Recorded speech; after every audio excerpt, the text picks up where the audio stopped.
High guard anime के episode 5 की starting होती है जॉन डो और वेंडी के फाइटिंग सीन से, जहां पर ऑफिसर कैप्टन यंग को इन्फॉर्म करा जाता है कि जॉन डो क्लोनडाइक्स का एक मेंबर है जिसे कभी कस्टडी में ले लिया गया है।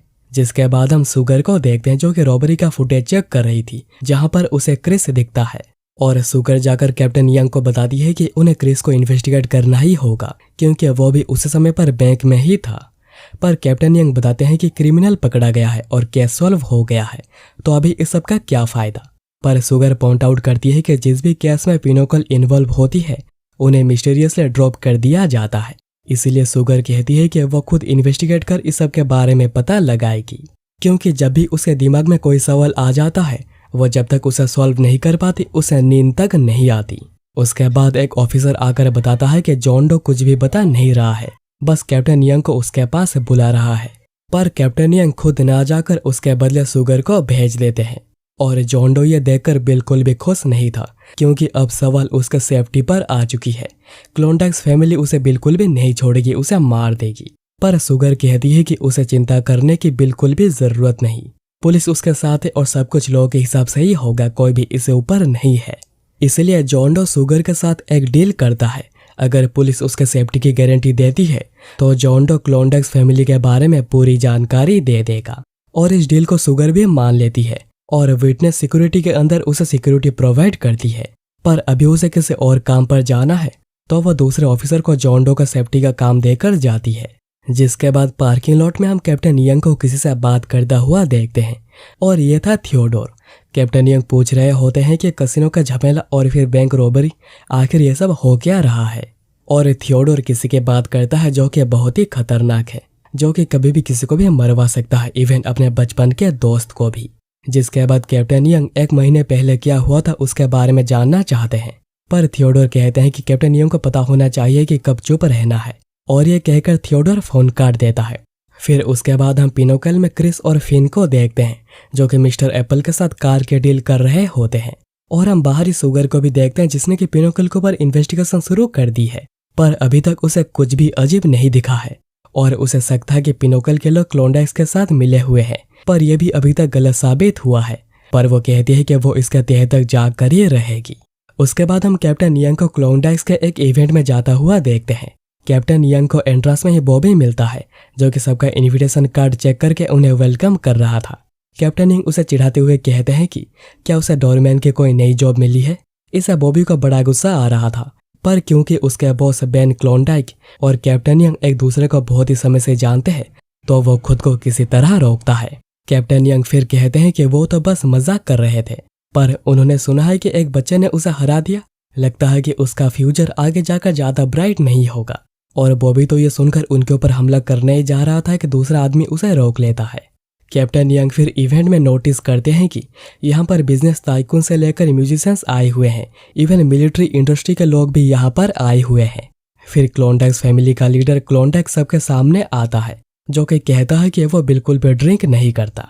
इतने में हम लोग फिन को देखते हैं जो कि अपना शिफ्ट पूरा करके वापस जा रहा था, पर सुगर उसे फंसा देती है और वो अपना गन भी निकाल लेता है और इसी के जुर्म में सुगर उसे अरेस्ट कर लेती है। और यहाँ पर इवेंट में क्लोनडाइक बड़ी अच्छी बातें कर रहा था कि इंसानों के पास चांद तक जाने का पैसा है, पर यहाँ पर जो करोड़ों बच्चे भूखे पड़े हुए हैं उनका क्या होगा।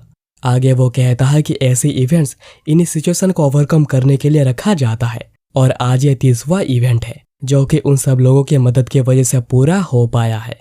कैप्टन यंग ये सब कुछ देखकर सोच रहा था कि एक माफिया ग्रुप का फ्रंट कंपनी बच्चों को बचाने के लिए चैरिटी इवेंट कर रहा है, क्या मजाक है ये। फिर क्लोनडाइक्स का ही एक मेंबर टिल्ट आकर क्लोनडाइक के कान में कुछ कहता है, जिसके बाद सीन शिफ्ट होते सुगर के पुलिस कार में, जिसमें कि वो फिन को पुलिस स्टेशन लेकर जा रही थी। फिन कह रहा था कि वो समझा सकता है, पर सुगर उसे जो भी कहना है पुलिस स्टेशन में ही कहने को कहती है। इतने में हम लोग इवेंट में देखते हैं कि क्लोनडाइक किसी आदमी को जो कि पहले उनका मेंबर हुआ करता था उसके मुंह पे कपड़ा बांधकर उसे सबके सामने लेकर आता है। क्लोनडाइक आगे बताता है कि इस आदमी ने उन्हें धोखा दिया है, पर इसका कोई ना कोई तो रीजन होगा और वो ये रीजन सबके सामने ही सुनना चाहेगा। और ये आदमी और कोई नहीं बल्कि जॉन डो है और उसे यहाँ पर एक ऑफिसर लेकर आया है जिसे कि सुगर ने जॉन डो के सेफ्टी की ड्यूटी दी थी, यानी वो भी क्लोनडाइक्स के साथ मिला हुआ है। क्लोंडाइक फिर जॉन डो को पूछता है कि आखिर उसने ऐसा क्यों किया, आखिर उसने क्यों फैमिली को बिट्रे किया। जिस पर जॉन बताता है कि उसने अपनी कार्ड खो दी थी, जिसके लिए फैमिली उसे कभी माफ नहीं करती, इसलिए ही उसने ऐसा किया। यहाँ पर सुगर सोच रही होती है कि उसे फाइनली एक लीड मिली है और वो इसे जाने दे नहीं सकती है। उसे जानना ही होगा कि पिनोकल क्या है और उनका क्लोंडाइक के साथ क्या लेना देना है। तभी साइड से एक स्कूल बस आकर सुगर के कार को टक्कर मार देती है और यहाँ पर हम लोग जॉन डो को देखते हैं, जिसके मुंह पे पट्टी बांधकर उसे बिठा दिया गया था और क्लोंडाइक या फिर कोई और अपने एबिलिटी का यूज करके उसके दर्दनाक मौत की शुरुआत कर चुका था। और यहाँ पर हम सुगर और फिन को भी देखते हैं, जो कि कार में ही फंसे हुए थे और कोई बस को उठाकर उनके ओर फेंकने जा रहा था, जबकि दोनों अभी भी कार के अंदर ही फंसे हुए हैं। और फिन का तो हाथ हैंडकफ से लॉक है और फिन जल्दी से सुगर को इसे खोलने को कह रहा था। तभी सिन फिर से इवेंट पर फोकस करता है, जहां पर क्लोंडाइक कहता है कि उन्हें एक साथ ही मिलकर और एक दूसरे के ऊपर भरोसा करके आगे बढ़ना होगा, पर क्योंकि जॉन डो ने यह नहीं किया, उसे इसकी कीमत चुकानी पड़ रही है। और क्लोंडाइक हमेशा फैमिली डाइवर्सन के अगेंस्ट होता है और इस सब के बीच में जॉन डो का टॉर्चर अभी भी चालू था। उसका सर पूरा पीछे की ओर घूम गया था। और फिर सिन फिर से सुगर और फिन के ऊपर फोकस करता है और हम देखते हैं कि दोनों बाल बाल बच गए थे। पर तभी उनकी ओर एक लेडी आने लगती है, जिसे देख फिन भी अपना कार्ड को एक्टिवेट कर लेता है। पर क्योंकि सुगर को इस सब के बारे में कुछ भी नहीं पता, वो समझ नहीं पाती है कि आखिर फिन के हाथ में रिवॉल्वर कहाँ से आई। क्लोंडाइक यहाँ पर बता रहा होता है कि वो यहाँ से एक साथ मिलकर काम कर सकते हैं और इसके लिए वो सभी को आगे आने को कहता है। पर जॉन डो का हाल देखकर वो सभी लोग डरे हुए थे, क्योंकि उसका सर पूरा अलग हो गया है। इस तरफ उन दोनों की ओर वो लेडी आ रही थी और उसे फिन वॉर्न करता है कि अगर वो और आगे आने लगी तो वो गोली चला देगा। और जब लेडी नहीं रुकते, फिन गोली भी चला देता है। पर वो लेडी अपने पावर का यूज करके एक ट्रेश कैन को उसके सामने लाकर गोली को रोक देती है और फिर वो फिन के हाथ को भी अपनी उंगलियों से कंट्रोल करने लगती है और फिर वो फिन का गन सुगर की ओर करती है। और इसे फिन रोकने की पूरी कोशिश तो कर रहा था, पर वो कुछ भी कर नहीं पाता, इसलिए वो लेडी को ऐसा कुछ भी करने से मना करती है। पर वो लेडी फिर भी फायर कर देती है और इतने में इवेंट में जॉन डो भी मारा जाता है, जिसके खुशी में क्लोंडाइक चीयर्स करता है, पर वो नहीं पीता। यहाँ पर हम देखते हैं कि उस लेडी ने गोली जस्ट साइड में ही चलाई थी, जिससे सुगर की जान तो बच गई थी, पर वह बहुत ही ज्यादा डरी हुई थी और फिन भी। वो लेडी बताती है कि यह उनके लिए बस एक वार्निंग थी, खास करके सुगर के लिए, जैसे कि वह क्लोंडाइक फैमिली के एफर्ट्स में नाक ना अड़ाए, नहीं तो गोली अगली बार उसके सर पे लगेगी। और ये कहकर वो लेडी चली जाती है। और यहाँ पर इवेंट से क्लोंडाइक भी जा रहा था, पर कैप्टन यंग क्लोंडाइक से उसके गाड़ी के पास मिलता है और कैप्टन यंग जानना चाह रहा था कि 1 महीने पहले ट्रापा प्लेस में आखिर क्या हुआ था। तभी किंग जूलियस ने अपना रिटायरमेंट अनाउंस किया था और तभी पैलेस में सीक्रेटली कार्ड्स को भी असेंबल किया जा रहा था नेक्स्ट किंग के क्राउनिंग सेरेमनी के लिए। उस दिन क्लोंडाइक्स को इस सब के बारे में पता चल गया और उन लोगों ने हमला भी कर दिया। तो कैप्टन यंग जानना चाहते हैं कि अभी कार्ड्स कहाँ पर है।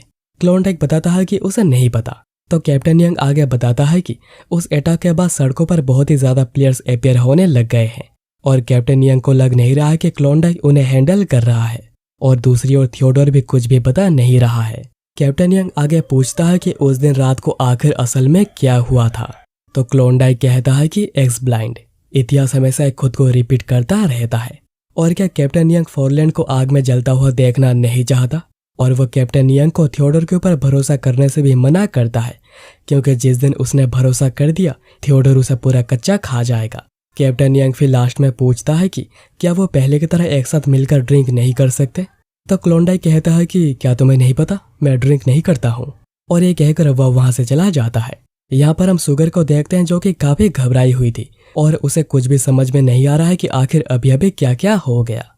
फिन फिर सुगर को उनसे दूरी बनाकर रखने को कहता है और ये उसके लिए ही अच्छा रहेगा। पर सुगर कहती है कि वो चीजों को देखकर उन्हें अनदेखा नहीं कर सकती है, इसलिए वो इसके बारे में पता लगा कर ही रहेगी। पर इस सब के बीच में फिन ने उसे कार के साथ हैंडकफ कर दिया था और वह सुगर को वहीं पर ही छोड़कर चला जाता है। फिर अगले दिन हम लोग सुगर और कैप्टन यंग दोनों को ही देखते हैं पिनोकल के सामने। और कैप्टन यंग फिन का प्रोफाइल देखकर कुछ सोचते हैं और फिर सुगर को कहते हैं कि चलो यहाँ से। और फिर कैप्टन यंग आगे बताते हैं कि जॉन डो आज सुबह ही डेड मिला है, पर उन्हें भरोसा है कि सुगर आगे अच्छा कर पाएगी। और ये सुनकर तो सुगर पूरा हैरान हो गई थी और कैप्टन यंग सच क्या है यह जानकर भी सुगर को कुछ भी नहीं बताते। उसके बाद हमें क्लोनडाइक्स के प्लेयर्स को दिखाया जाता है, जिसमें बॉबी, वो लेडी और 2 आदमी थे। फिर वहां पर एक और मेंबर टिल्ट आता है, जिसको हमने एपिसोड 1 के स्टार्टिंग में देखा था। फिर वहां पर उनका एक और मेंबर टिल्ट आता है और वो कहता है कि उन्होंने जॉन डो को खो दिया है, पर ये सेक्रीफाइस जरूरी थी एज ए फैमिली आगे बढ़ने के लिए। और हाई कार्ड का एपिसोड नंबर 5 यहीं पर ही खत्म हो जाती है।